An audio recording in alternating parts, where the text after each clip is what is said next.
La maravilla del Internet ha dado la oportunidad en el globo terráqueo a todo el que quiera desarrollarse con mayor facilidad, superando incluso en algunos casos en las mismas terminales de universidades.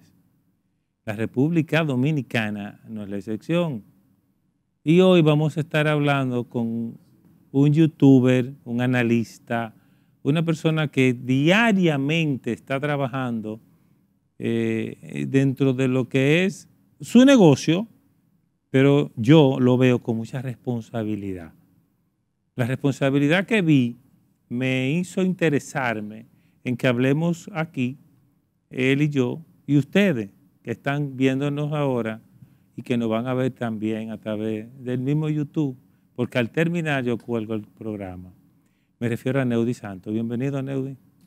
Buenas, gracias por la invitación, Manuel, a Conexión Global RD. Caramba, siempre es bueno sacar de esa rutina, de uno estar metido de lleno en la confección de contenidos y darse una visita por los medios de los cuales uno salió, la televisión análoga, las distintas plataformas y en este caso RNN.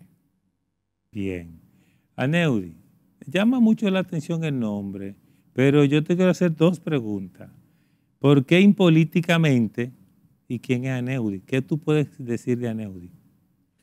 Lo impolítico es básicamente algo que va en la línea de lo que está ocurriendo con el tema de tratar de instaurar, por ejemplo, a la fuerza, utilizando los estados de Occidente, políticas identitarias que no necesariamente cuentan con el aval y aprobación de las mayorías. Paradójicamente, estas políticas identitarias que pretenden identificarse con las minorías que supuestamente promueven la libertad individual, en la práctica lo que hacen es todo lo contrario, porque son más las personas aferradas a valores cotidianos propios del conservadurismo, en la línea que te define, por ejemplo, Chesterton o que te define Burke, que realmente, o sea, no tienen el más mínimo apego a esas cosas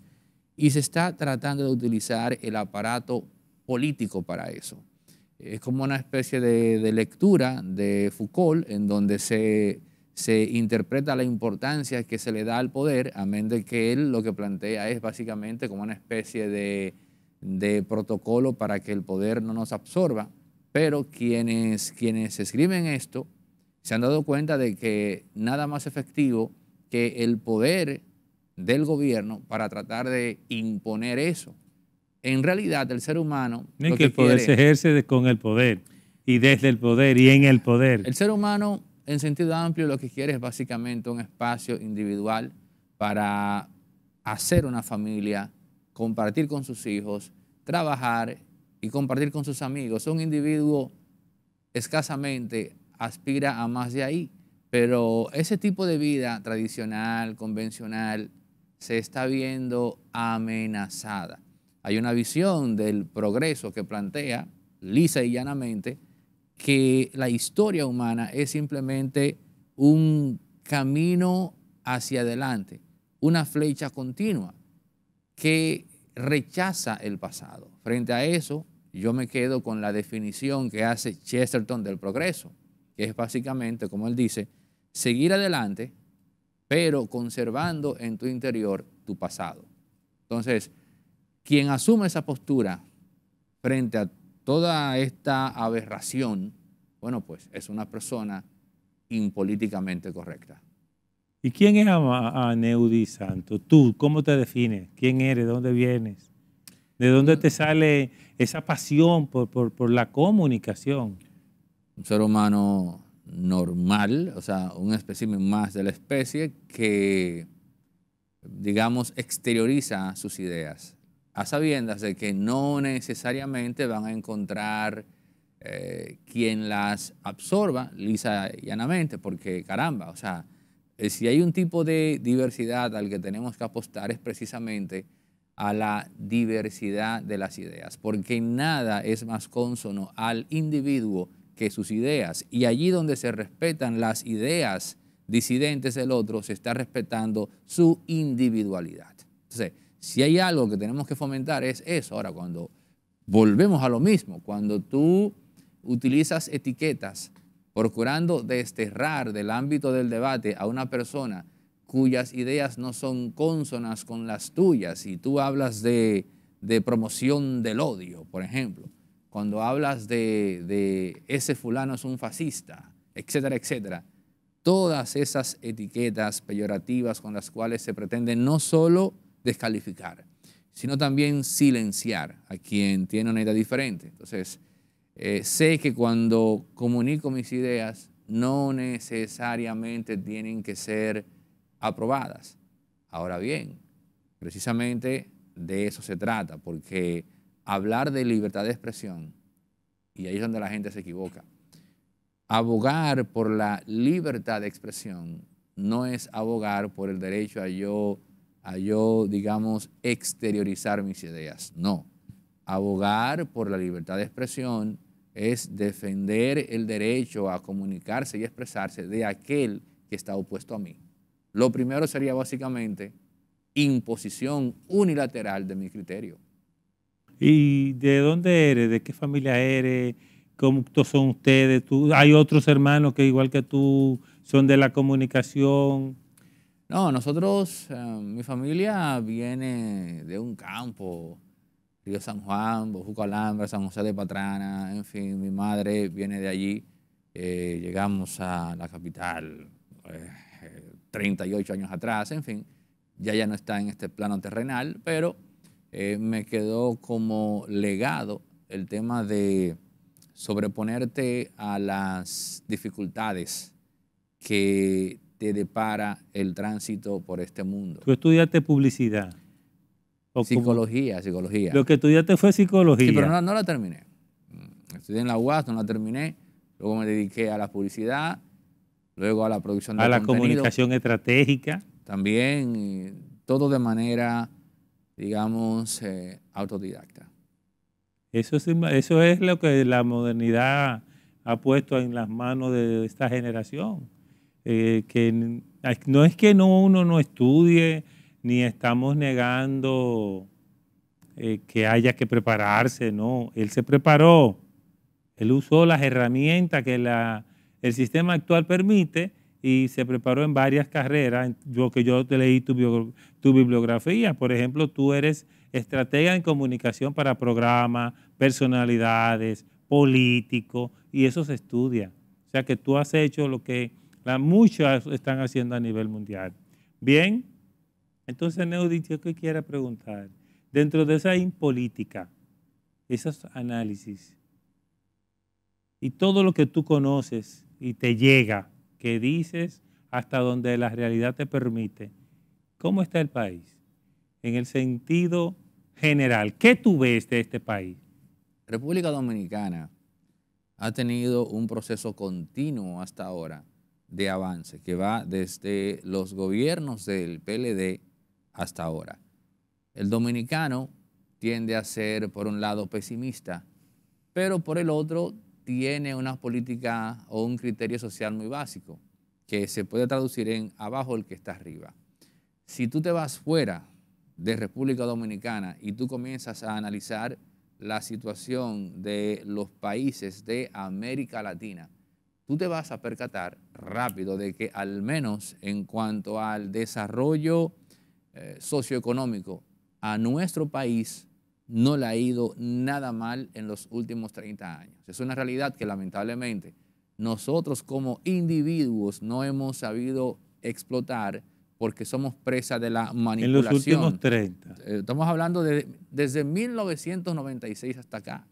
O sea, estamos hablando de que nosotros, presa de la manipulación, de la narrativa, de la pugna en el juego de intereses, porque por ejemplo, las pasiones. Cada vez que un empresario siente sus intereses tocados por una medida política que toma un mandatario X, sea Hipólito, Danilo, Leonel, etcétera, y ese empresario tiene una de dos, o acceso directo a medios porque los tiene, o el deseo de pagar a un grupo de comunicadores para tratar de instaurar una narrativa, procurando que eso que se quiera hacer desde el gobierno no se logre. Bueno, pues ya cuando la gente cree eso, ya se convierte en carne de cañón. O sea, esto es un asunto de un juego de intereses constante. No hay forma Afectar humana, la opinión pública. no hay forma humana en la cual tú, siendo gobierno, establezcas un marco, nuevas leyes, sin que afecte los intereses de alguien, como decía el politólogo norteamericano Robert Dahl en su definición de la democracia. O sea, él abogaba por la democracia, tenía una definición muy simple y muy básica, pero contundente. Él decía, en definitiva, la democracia es el mejor modelo político porque es el que menos daño le hace al individuo. Es el que menos daño garantiza que se le hará al individuo. ¿Qué significa eso? Bueno, eso significa que en el juego de poder, de alguna manera, los intereses de un grupo o de un individuo se verán afectados. ¿Y cómo tú vives el nivel de democracia que tenemos acá en el país? ¿Cómo tú la definirías? ¿Tenemos democracia? La tenemos. ¿Excepto para votar? Hay democracia. El problema es, Manuel, que nosotros juzgamos la democracia en base a un ideal, cuando nada que emane del ser humano será utópico. Tenemos una democracia utópica y una democracia real. Nuestra deficiencia a la hora de juzgar la democracia se da porque la comparamos con la democracia utópica, cuando simplemente tenemos que hacer un ejercicio de ¿qué? Bueno, pues de la democracia real, que es al final del día con lo que siempre vamos a contar. No hay forma humana en la cual tú puedas establecer o lograr instaurar o materializar un modelo de democracia utópica. O sea, somos seres humanos, somos imperfectos, tenemos máculas, imperfecciones, y todo eso se traslada a toda aquella acción humana. Fallamos en el proceso, pero no por ello tenemos que descartar.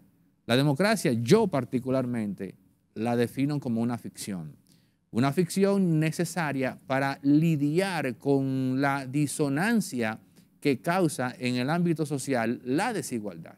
La desigualdad que para mí es consona en términos ontológicos al ser humano. ¿Por qué? Por algo muy simple. No es verdad que en el momento mismo que comenzó el trajinar de la especie humana, todos como individuos comenzamos en igualdad de condiciones. En ningún sentido. Bueno, imagina tú que... Yéndonos a lo más primitivo. Sí, el que tuvo la primera oportunidad, no, hasta de que la fiera no se lo coma, ya tuvo una ventaja. Los primeros, uno cayó aquí, el otro cayó aquí, sí. Uno aquí. Evidentemente que el que cayó aquí tiene que lidiar con una realidad más adversa si la fruta prometida o el jardín del Edén está aquí. Entonces, eso es consono al ser humano. Tenía que darse algo, un discurso que lograra nivelar eso. Y fruto de años y años y todo eso, siglos y siglos, llegamos al tema de la democracia primero asamblearia, como dice John King, y luego la democracia representativa, que nosotros en Occidente la señalamos a partir de Atenas, pero hay quienes ya plantean que eso viene de mucho más atrás, de Asiria y todo eso. O sea que tú consideras que, escuchando lo que planteas, que si tuviéramos mejor, vamos a decir, a nivel económico como país, a pesar de que estamos muy poquito bien con relación a la región, pero tú y yo sabemos que hay una muy mala distribución de esa riqueza, percibiríamos más democracia. Así que yo lo estoy interpretando, porque posiblemente interpretamos la democracia que tenemos como débil, quizás por eso, porque vivimos comparando y sentimos que no tenemos lo que queremos, porque estamos en una idealización de la democracia. Fíjate, Ya que tocas esa tecla, es bueno puntualizar que en efecto el ser humano como tal tiene una sola libertad que traspasa el ámbito económico y toca lo político. Es una sola libertad. No como te quieren vender, de que hay una libertad económica y una libertad política. Eso es una falacia. Porque en el plano político, por ejemplo, los seres humanos tienen derechos y deberes. Pero ocurre que cuando a un Estado le toca garantizarle derechos a un ser humano a través de los servicios que da el gobierno, para que el gobierno te garantice esos servicios, necesita una base económica para mantener esa estructura. ¿Y desde dónde nos llega esa base económica? Bueno, a través de los impuestos. Ahí Los está el tributos. componente económico. Si no existe esa base económica que se obtiene a través de los impuestos, el Estado es incapaz de garantizarte los servicios que convalidan tus derechos. Porque ¿de qué te sirve a ti tener teóricamente derechos si en el plano práctico o en el terreno de lo tangible el Estado no te lo puede garantizar por falta de recursos? Ahí se manifiesta que es una falacia la supuesta bifurcación de las libertades en lo político y en lo económico. No, no, no, no. Es una sola libertad. Entonces, cuando tú me planteas el tema de que si más, menos, que si la distribución de la riqueza, ahí hay otro aspecto muy peligroso que no se ha tocado. Y es, socialmente hablando, cuál es la repercusión del discurso de la mala o injusta distribución de la riqueza. ¿Sabes cuál es? El fomento del resentimiento social. Sí. Tendríamos que ver qué tan lejos, en términos de desarrollo, puede llegar una sociedad en donde una base considerable de su población tiene en su fuero interior un resentimiento social hacia los más acaudalados. Me parece que el saldo sería con toda seguridad totalmente negativo. ¿Por qué? Porque el que guarda un resentimiento social se convierte en una víctima.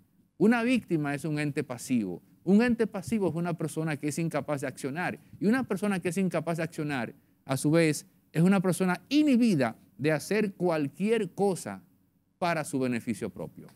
Entonces, el resentimiento social que promueve ese tipo de discurso es peligroso, sumamente peligroso para el desarrollo, o parafraseando a Adam Smith, de la riqueza de cualquier nación en el mundo. Bien, con esa observación, ese análisis, nos vamos a la primera pausa comercial y volvemos en breve. Quédese ahí.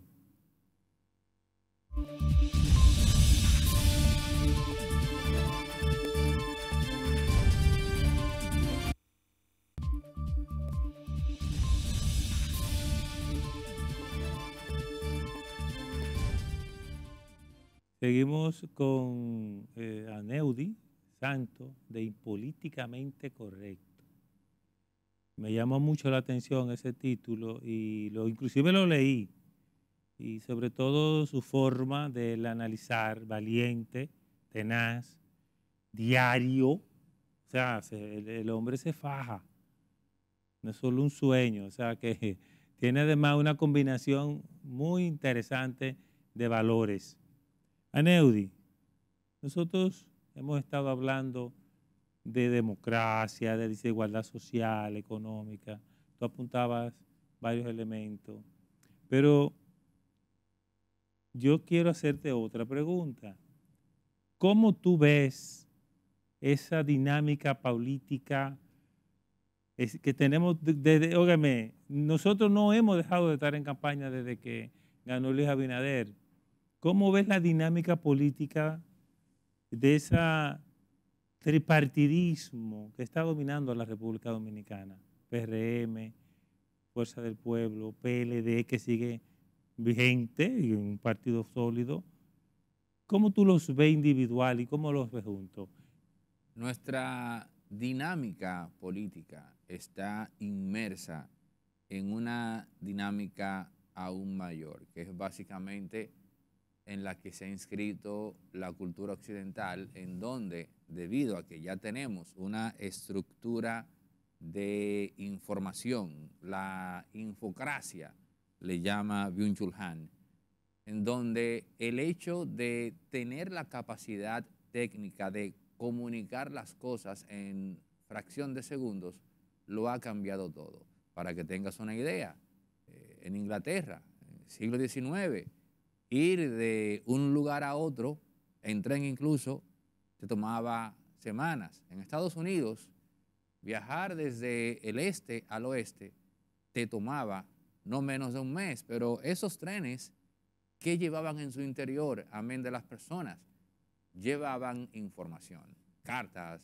La gente también llevaba cosas que comunicar, pero el mundo, en consecuencia, se movía a la velocidad que llegaba la información. Hoy día, vivir en el seno de una civilización en donde todo cuanto ocurre se puede comunicar prácticamente al instante, lo ha cambiado todo.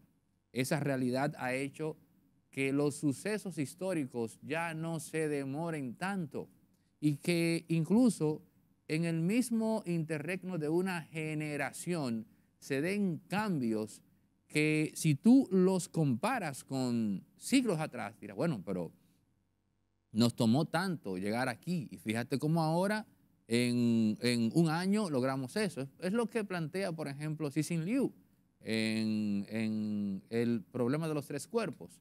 Esa capacidad que tiene la raza humana para dar saltos científicos. Cada salto le toma menos tiempo que su predecesor. Por ejemplo, del Neolítico y la revolución de la agricultura, hace 10.000 años atrás, pasamos luego, por ejemplo, a la máquina de vapor.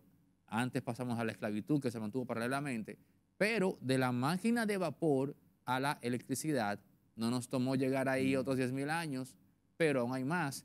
De la electricidad a la computación no nos tomó los 100 y pico de años que nos tomó llegar de la máquina de vapor a la electricidad. Llegamos en apenas décadas, pero de esa revolución computacional a la de la inteligencia artificial, eso nos tomó apenas unas cuantas décadas.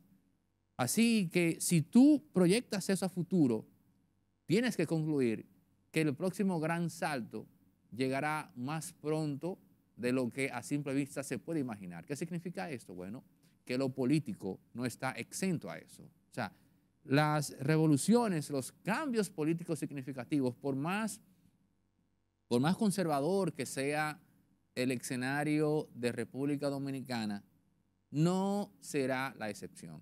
Entonces, llevando esto a los nombres que tú conoces, Leonel, Hipólito, Luis Abinader, el mismo Danilo Medina, la realidad es que en poco tiempo en República Dominicana tendremos todo un catálogo de rostros frescos en la política. Eso tiene que ser bueno. ¿Por qué?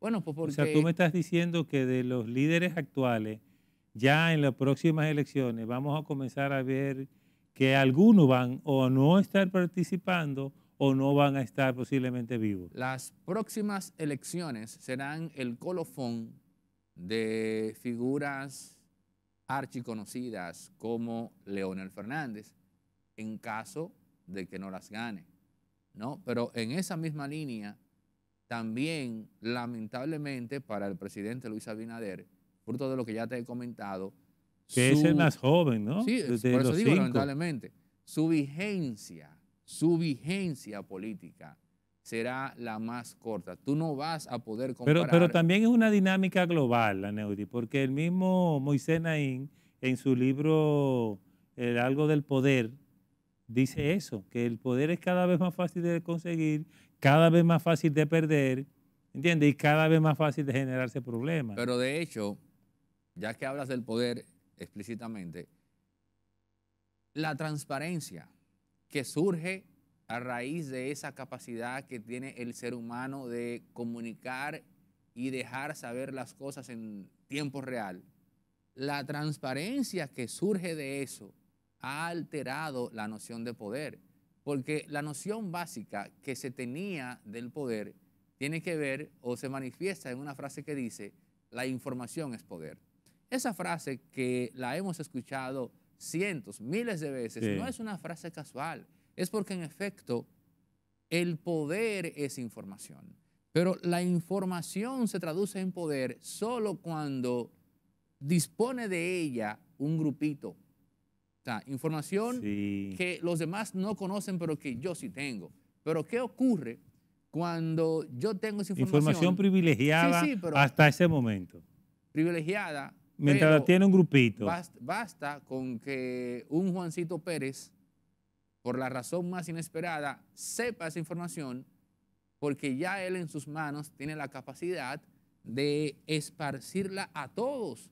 Entonces, esa realidad cambia la noción del poder. Estamos pasando por un proceso en el cual ya el poder está dejando de ser aquello de tener información privilegiada, porque ya hoy día no es posible tener información privilegiada tomando en cuenta de que existe la amenaza constante de que cualquiera fuera del grupo que accidentalmente pueda acceder a ella y que tenga a su vez la capacidad de darla a conocer a los demás. Esa realidad altera la noción convencional del poder. De los últimos 30 años de desarrollo que tú señalabas, el único que ha muerto es Joaquín Balaguer. Bueno, Peña Gómez, Juan Balaguer, profesor Bosch, Magluta, que fue un líder importante, Salvador.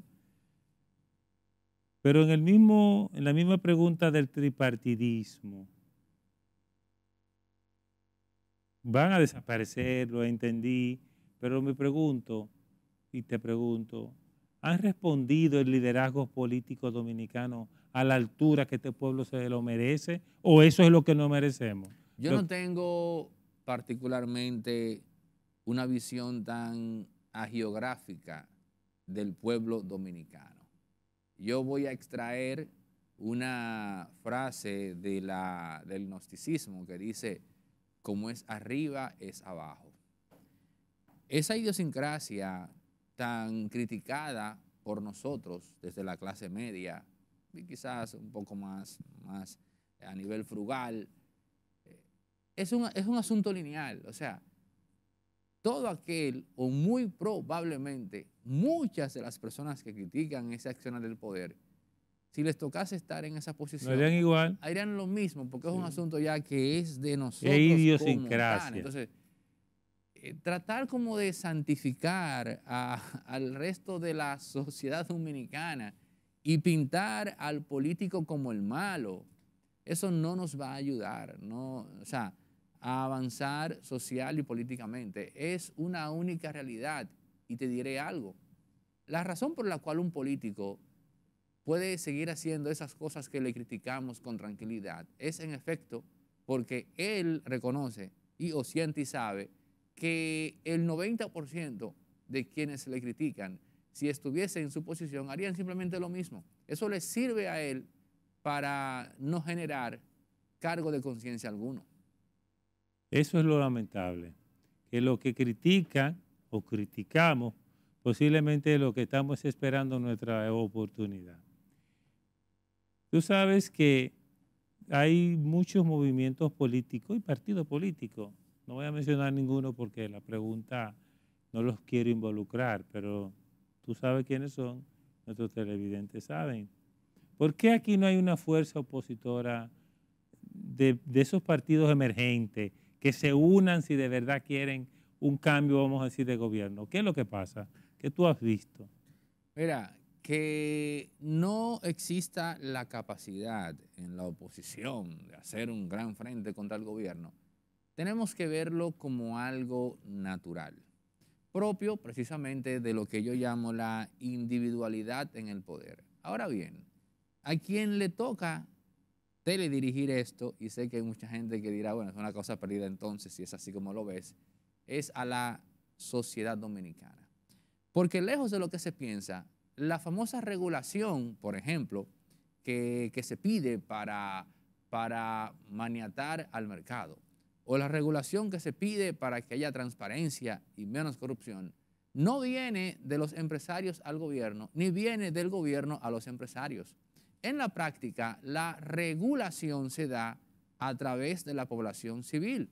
Entonces, es esa misma población civil la que tiene que regular el panorama político. ¿Cómo? Bueno, a través de su capacidad de reacción a las cosas que suceden. De hecho, cuando tú quieres regular un mercado, nada más eficiente que la reacción de la gente, de rechazo o aprobación. Ese es el verdadero mecanismo regulador. No es el Estado, no son los empresarios. Es la reactancia colectiva de la ciudadanía donde se manifiesta la regulación real de las cosas en el ámbito económico y en el ámbito político. Bueno, pues si es así, nos faltan muchos años de lamento, porque es un pueblo que no razona, votan por los mismos que no nos han gobernado bien por muchos años y tampoco oyen. Vámonos a la segunda pausa comercial, quédese con nosotros y volvemos en breve con Aneudi Santos de Impolíticamente Correcto. Y más en la República Dominicana, no podemos dejar de hablar de la gestión del presidente Luis Abinader y su posible repostulación. En mi caso particular, Aneudi, yo estoy de acuerdo con un gobierno más otro gobierno, siempre que la Constitución lo permita, que en este caso lo permite. No estoy diciendo con eso que apruebo la reelección de Luis Abinader, pero si él la aspira, yo creo que debería permitírsele, incluso sin problemas, sin tanto trauma, porque como en Estados Unidos, yo creo que 2 periodos pueden ayudar mucho a un gobierno. Si lo hace bien, si lo hace mal, también nos va muy mal. Te pregunto, ¿qué opinión te merece la gestión del presidente Abinader? Yo no soy pesimista. Muchos de los escándalos de este gobierno eran previsibles. Por eso la importancia de tú escudarte en grandes conocedores de la historia política. Por ejemplo, Edmund Burke, que ya te lo cité anteriormente, en sus reflexiones de la Revolución Francesa, tú puedes ver que Edmund Burke logró predecir toda la desgracia que vino inmediatamente después de la caída del rey Luis XVI, el régimen del terror, como se le conoce. ¿Por qué? Porque él hizo una reflexión de la naturaleza psicológica de las personas que habían arribado al poder. Y él, por ejemplo, defender los valores conservadores tenía que ver con, entre otras cosas, con el hecho de que esas personas, hasta cierto punto acaudaladas, no tenían esa hambre, ese resentimiento de quienes llegaban por primera vez en sus vidas a tener una cuota de poder en sus manos. Y eso fue algo que él supo decodificar y decir, aquí hay peligro. Entonces, en el caso del PRM, muchas de las cosas que están pasando eran previsibles. Se trata de un cuerpo político que quedó 16 años fuera del poder, que vuelve al palacio con personas que ocuparon cargos de importancia en esos primeros 4 años de Hipólito Mejía y que se fueron del poder desterrados, sintiendo que tenían una misión inconclusa y que la misma fue descontinuada de la forma más violenta posible. ¿Qué ocurre? Bueno, pues que esa persona o ese grupito de personas vuelve al poder con hambre y se dice, yo no sé, no son 8, pueden ser 4, la otra vez solamente fueron 4 y comienzan a desarrollar un modo de ver las cosas en el Estado totalmente atropellante, totalmente, si se quiere, hiper dinámico. ¿Por qué? Porque van con el chip de que sienten de que, bueno, tenemos 4 años garantizados, los otros 4 no sabemos. Por lo tanto, tenemos que hacerlo ahora. O sea, son cosas que hacen que gran parte del gobierno se lance al precipicio. Pero la realidad es que si lo reflexionamos de manera equidistante, vamos a llegar a la conclusión de que a cualquier gobierno primerizo le va a ocurrir eso. Ese tipo de mentalidad se va a instaurar. O sea, son escándalos previsibles. ¿Y algo bueno en la administración que tú puedas de Bueno, pronto? ya sea por lo que te dije anteriormente, de esa capacidad de reactancia colectiva, pero en efecto estamos viendo un presidente amedrentado por la población. Hay muchas cosas que el gobierno decide que luego tiene que echar hacia atrás al ver el clamor colectivo. Leonel y Danilo no suelen ser así, No. en ese sentido. O sea, Leonel y Danilo son dos elementos políticos que tienden a ver la masa de una manera más fría y, si se quiere, hasta apática que Luis Abinader, que en su condición de gobernante primerizo le tiene un miedo natural a esa masa acéfala que reacciona a medidas, digamos, impopulares de momento. Eso es bueno para la democracia. Recuerda aquella frase que dice que allí donde los que gobiernan le tienen miedo a los gobernados, hay democracia. Pero allí donde los que son gobernados le temen a quien gobierna, hay tiranía. Esa frase no falla. ¿Y qué opinión te merece que el presidente Luis Abinader pueda, pues, repostularse 4 años más? Su repostulación no representa un trauma, en el sentido de que constitucionalmente está habilitado para ello. Al contrario, el trauma lo tendrá él mismo en su partido porque hay cierta resistencia. Que si Guido Gómez Mazara por un lado, que si Ramón Alburquerque por el otro, que si David Collado ahí esperando que voy en el 28, pero si se rebala me tiro ahora. Por cierto, que el trauma es de Luis interno, no del país, porque no hay que estar en el Congreso alterando las cosas. Sí, no. O sea, sí. hay una constitución ahí Ni que comprando dice conciencia. que él puede repostularse ahora Sí, sin problema. sin Ahora, problema. él va a tener inconvenientes internos. Entiendo que como es el presidente, le será mucho más fácil hacer que las voluntades en sentido amplio graviten en torno a su figura. Y en tu fuero interno, ¿tú percibes que él que él se va a reelegir? Porque yo te digo algo, yo entiendo que él se va a reelegir. Bueno, yo también. Porque Ahora, mira que pasa, hay muchas cosas que deberían estar pasando si él no se fuera a reelegir. ¿Entiendes? Por eso. bueno, yo también lo entiendo, pero no estamos en la interioridad de Luis Abinader.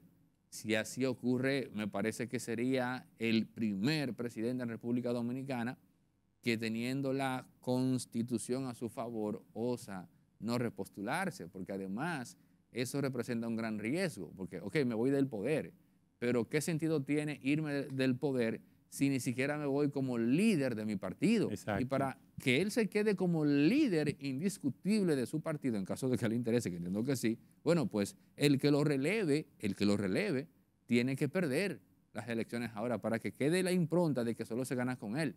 Pero aún siendo líder, con la esperanza de volver al poder, no es verdad que él tiene garantizado que después de 4 años de un gobierno de quienes están hoy en la oposición, el que sea, ¿no? PLD o la Fuerza del Pueblo, él no tiene garantizado que serán solo 4 años.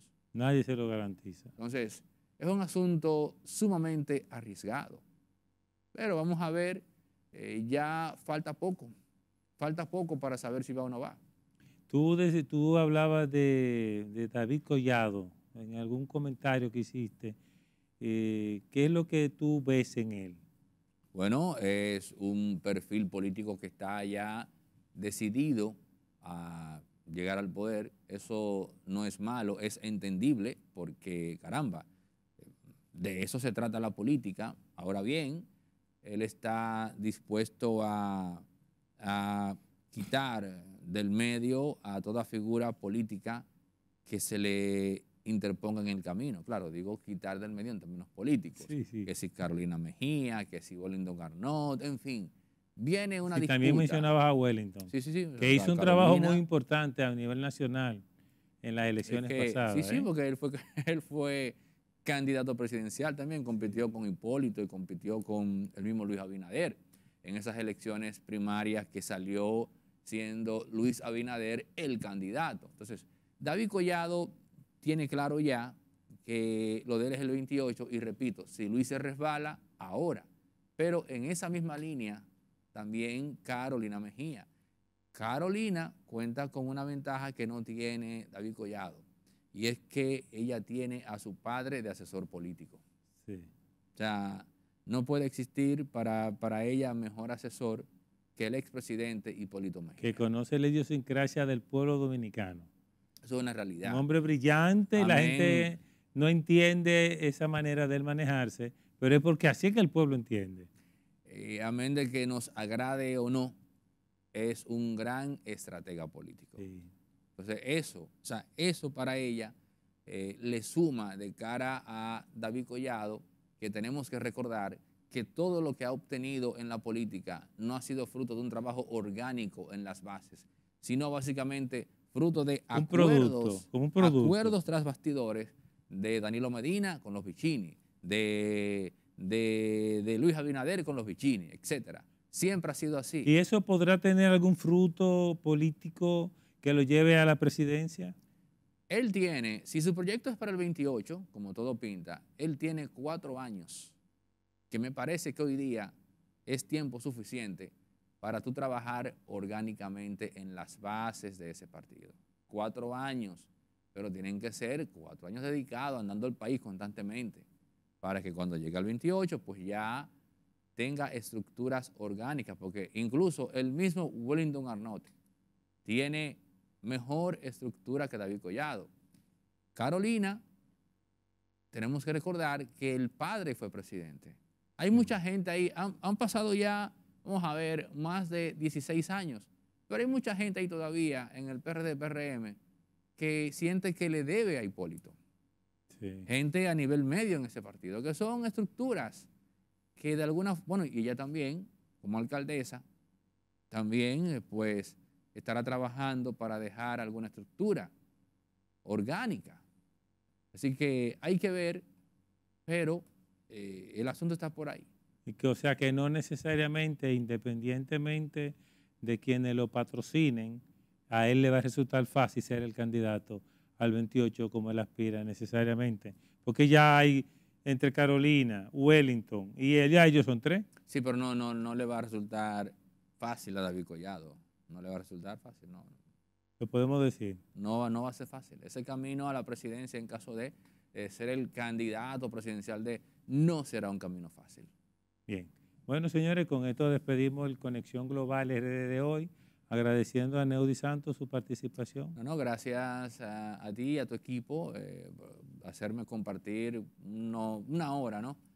Hablando de política, hablando de poder, hablando un poco de historia, grandes autores que nos pueden ayudar a comprender todo lo que estamos viendo, porque al final del día es la misma naturaleza humana en acción. Bien, nos vemos el próximo sábado.